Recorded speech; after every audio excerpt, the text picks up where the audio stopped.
Bapak Ibu Saudara-saudara yang terkasih, selamat pagi dan shalom.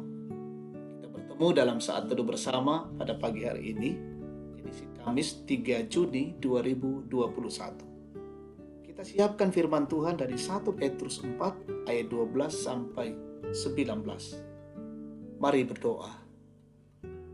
Kami mengagungkan nama-Mu ya Tuhan. Kami memuliakan kekuasaan-Mu ya Bapa.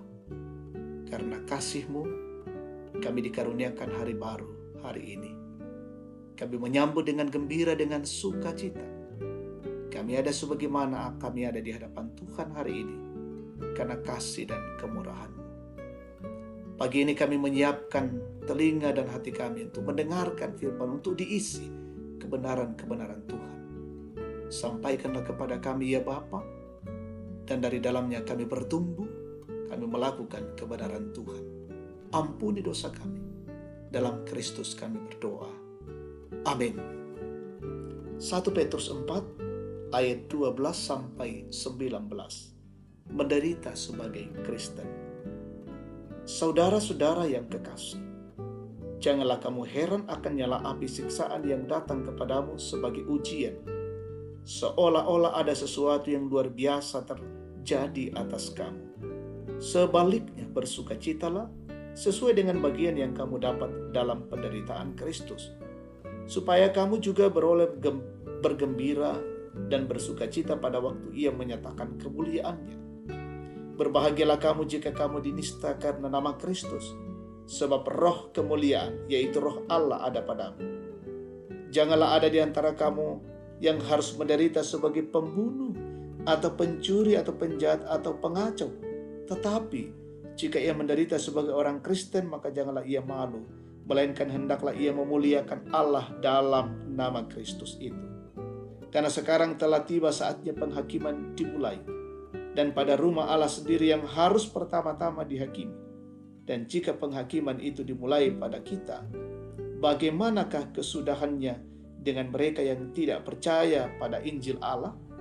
Dan jika orang benar hampir-hampir tidak diselamatkan, apakah yang akan terjadi dengan orang fasik dan orang berdosa?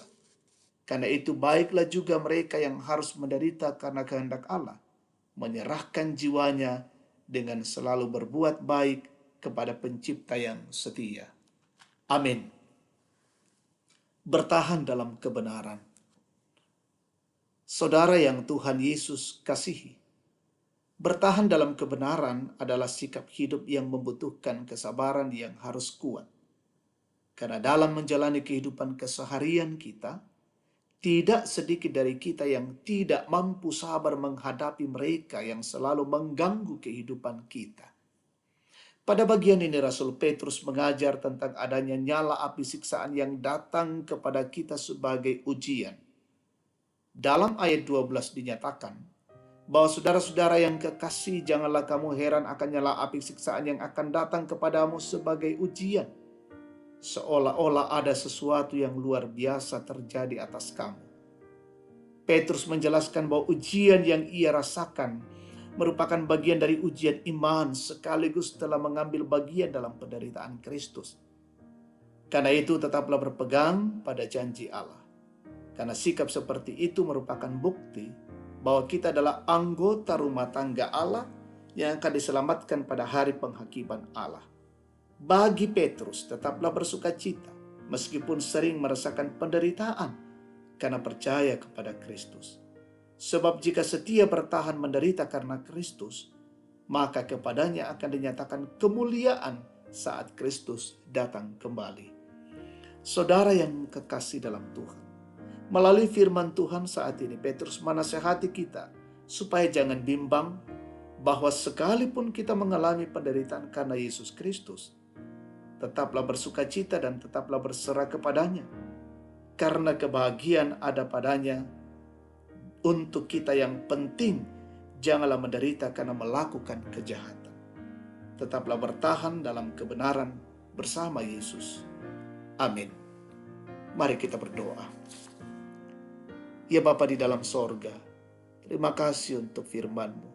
Terima kasih untuk pengajaran-pengajaran dari kebenaran firman Tuhan. Biarlah kami terus menghidupi kebenaran Allah, bertahan dalam kebenaran-kebenaran Allah, sekalipun kami menderita. Karena kami yakin, kami percaya, ada kekuatan-kekuatan yang Tuhan alirkan bagi kami di dalam mempertahankan kebenaran itu. Allah tidak meninggalkan kami. Peliharakan seisi rumah kami hari ini. Peliharakan kami yang terus bekerja, melaksanakan tugas dan tanggung jawab hari ini. Jauhkan dari setiap gangguan-gangguan. Mendoakan jemaat Tuhan yang sakit, sembuhkan. Yang dalam masa tua dikuatkan Tuhan, mereka tetap sehat. Yang berduka dihiburkan. Yang lalai ketuk batin mereka, suatu saat mereka sadar dan mengingat Tuhan. Dan juga yang mengalami pergumulan-pergumulan berat, Tuhan kuatkan. Yang bersuka cita karena ulang tahun, bersuka cita karena keberhasilan, bersuka cita karena sembuh dari sakit, sempurnakan kesyukuran mereka. Peliharakan kami semua hari ini. Berkati pemerintah kami dari pusat hingga ke daerah-daerah terpencil. Diberikan hikmat oleh Tuhan menjalankan roda pemerintahan dengan baik. Berkati pelaksanaan vaksin hari ini berjalan dengan baik.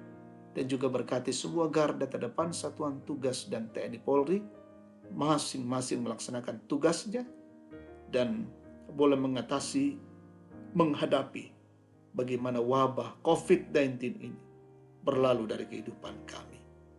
Terima kasih Bapa, ampunkan segala dosa kami. Terima kami yang datang berdoa dan bersyukur di dalam nama Yesus, Tuhan dan Juru Selamat. Amin. Demikian saat teduh bersama, Tuhan dimuliakan, Tuhan memberkati kita dan salam sehat.